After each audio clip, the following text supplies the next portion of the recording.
The text from my landlord came at 3:14 in the afternoon, right in the middle of a completely ordinary workday, which is probably why it took my brain a full 3 seconds to understand what I was reading.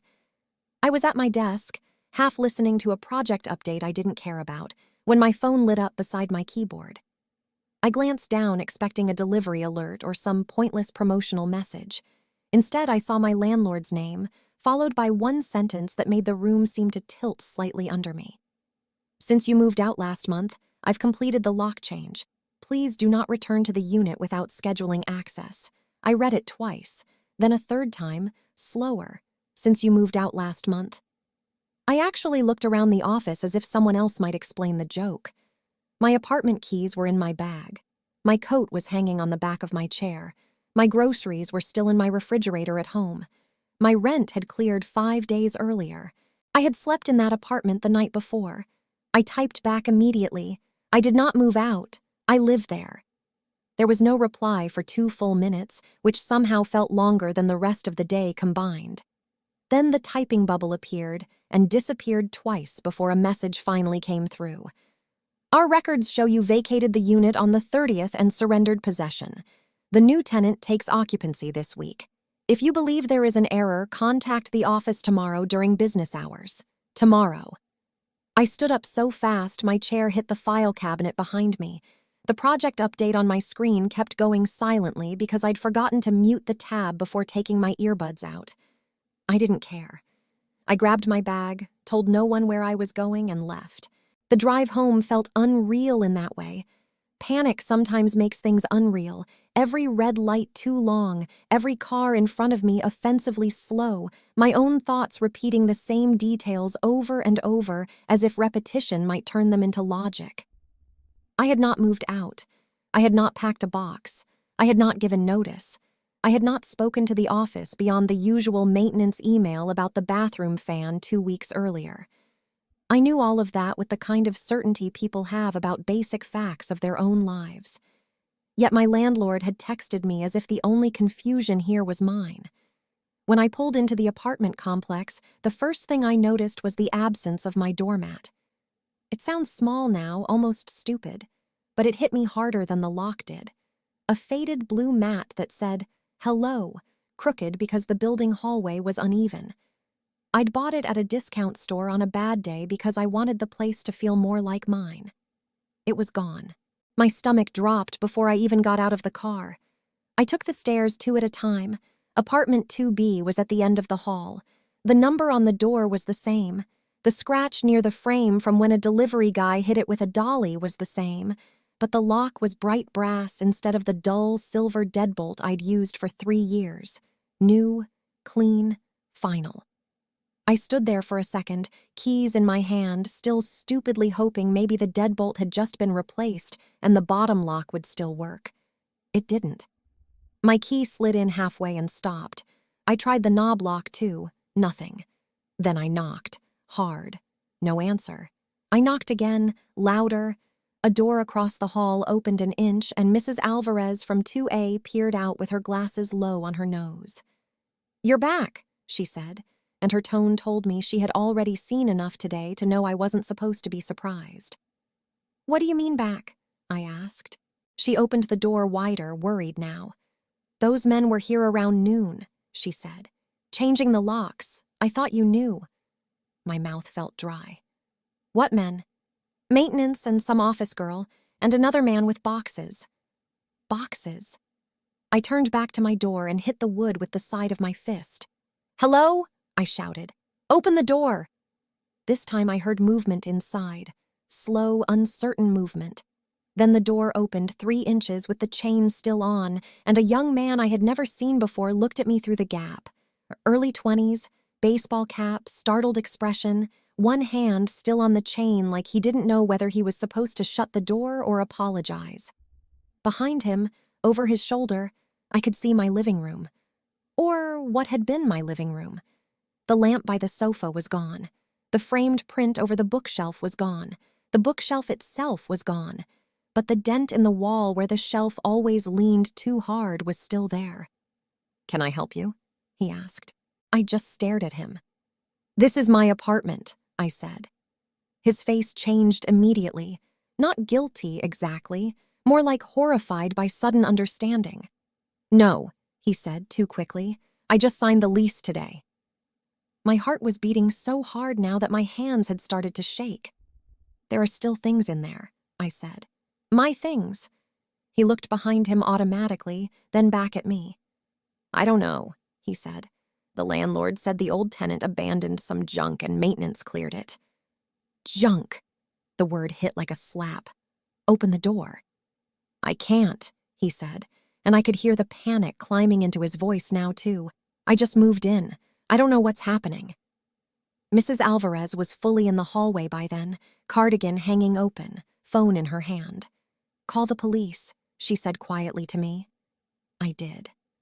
While I waited, I called the office, straight to voicemail. I called again. Voicemail. I texted my landlord. "I am at the unit right now. Someone is inside. My property is missing. I'm calling police." No reply. The new tenant finally unlatched the chain after a minute and opened the door wider when I told him officers were on the way. He kept backing up as if I might accuse him directly of the whole thing. "I swear, I just got the keys an hour ago," he said.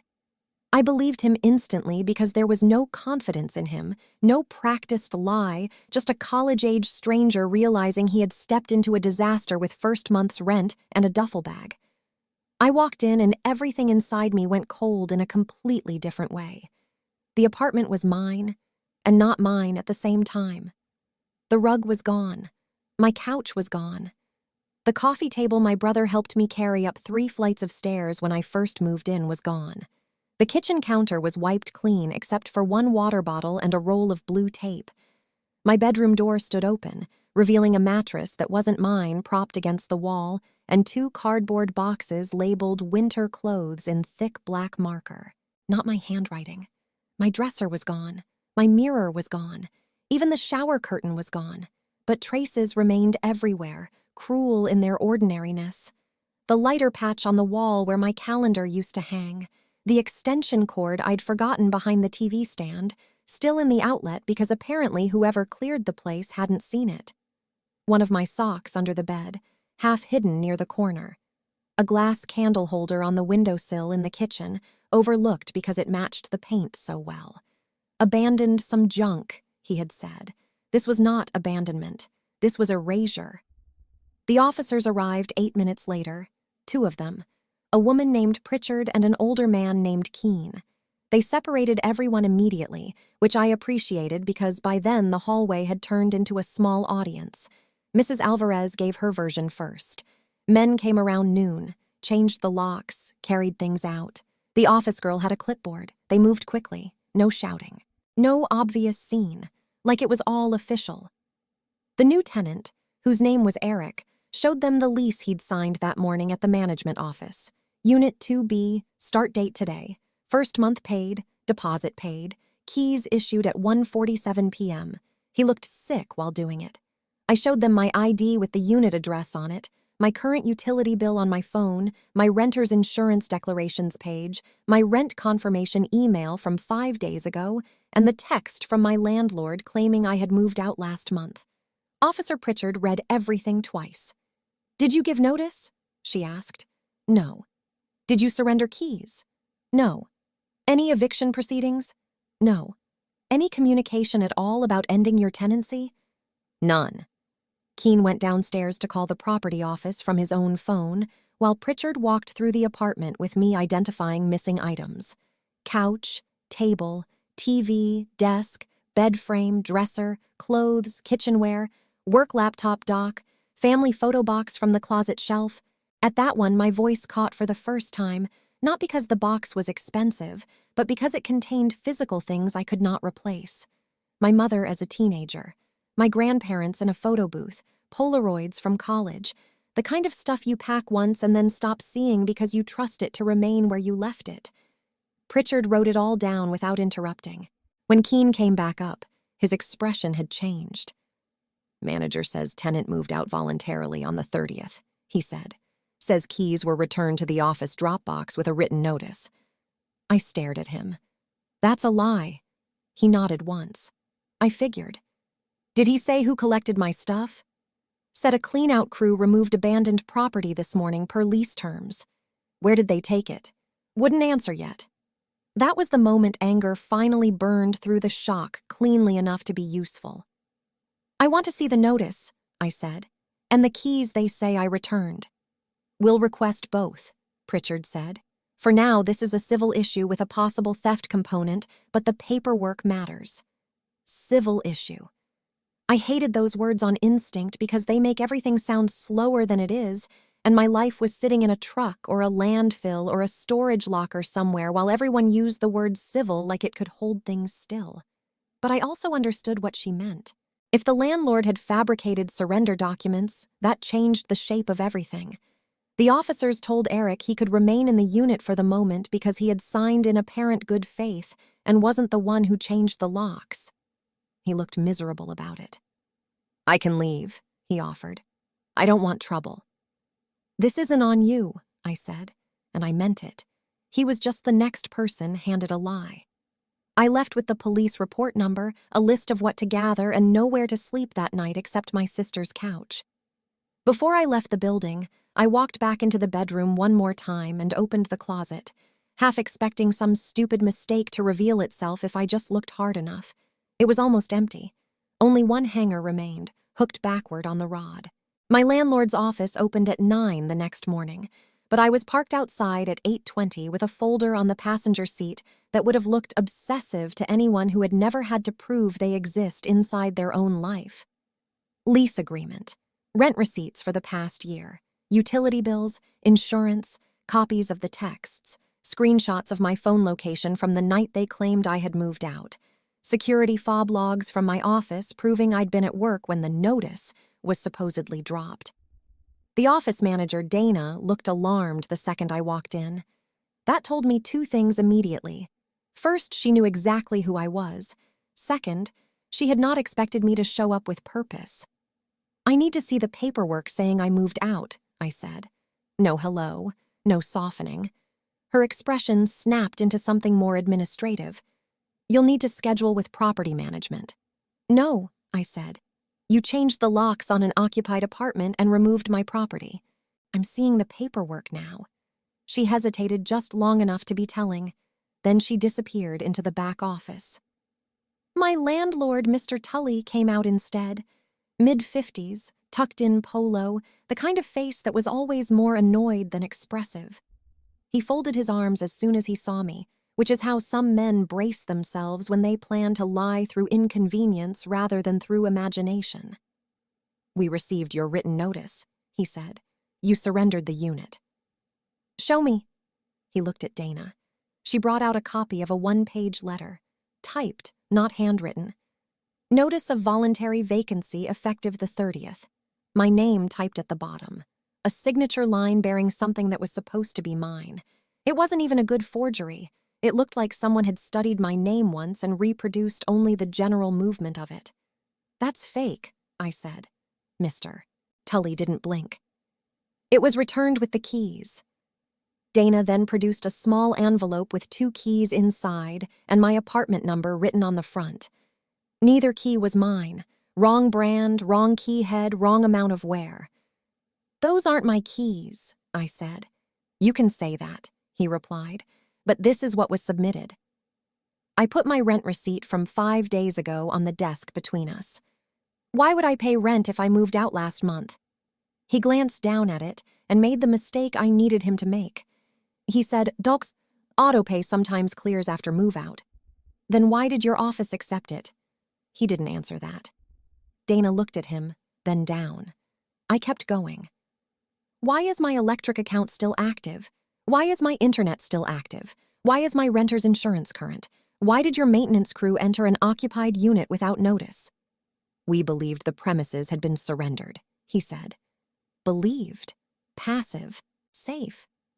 Who told you that? I asked. The paperwork did. Who processed it?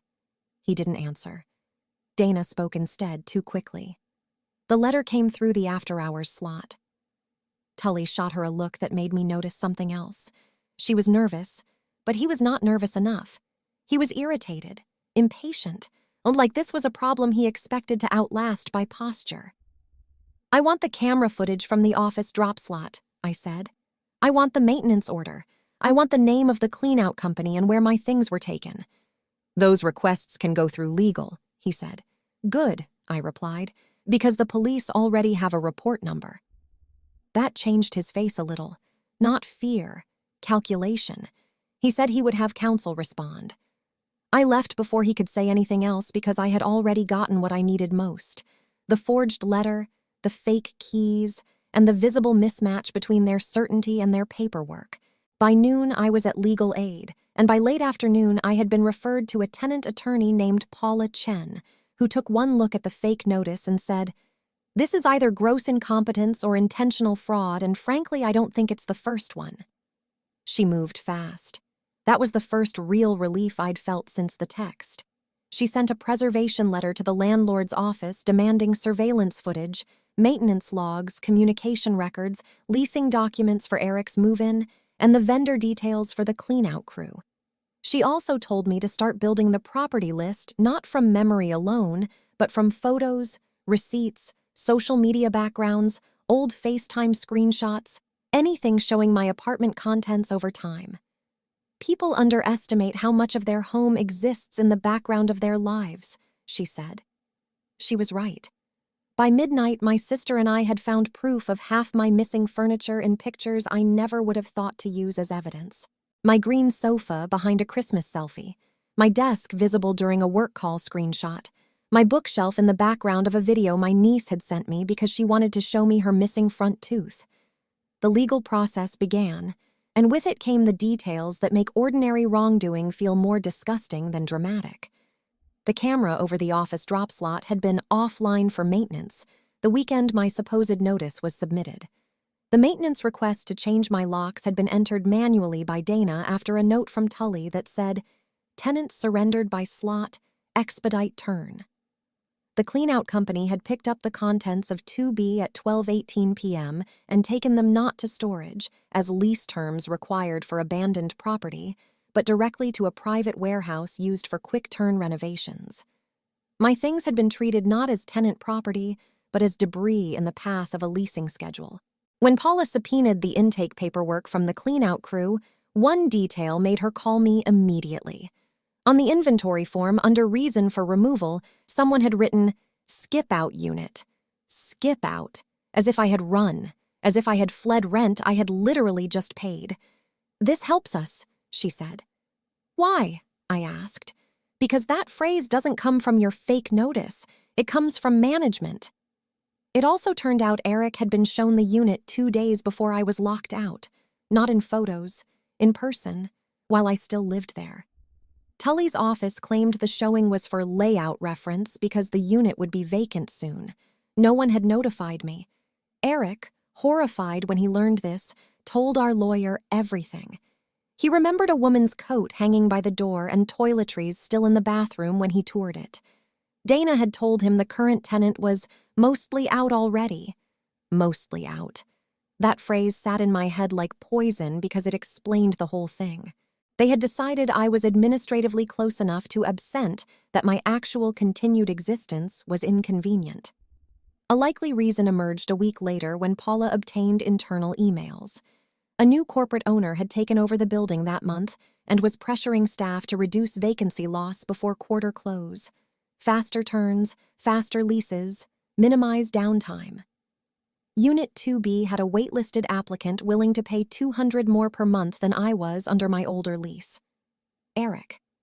My apartment had become more valuable if I disappeared on paper, so someone had helped me disappear.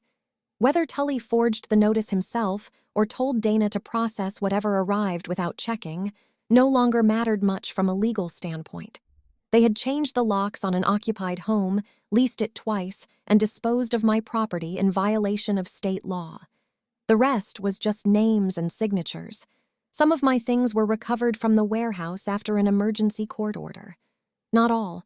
The couch was there, scratched on one arm and covered in dust. My desk was there with one leg cracked. 2 boxes of kitchen items were there, mixed with someone else's throw pillows and a broken lamp.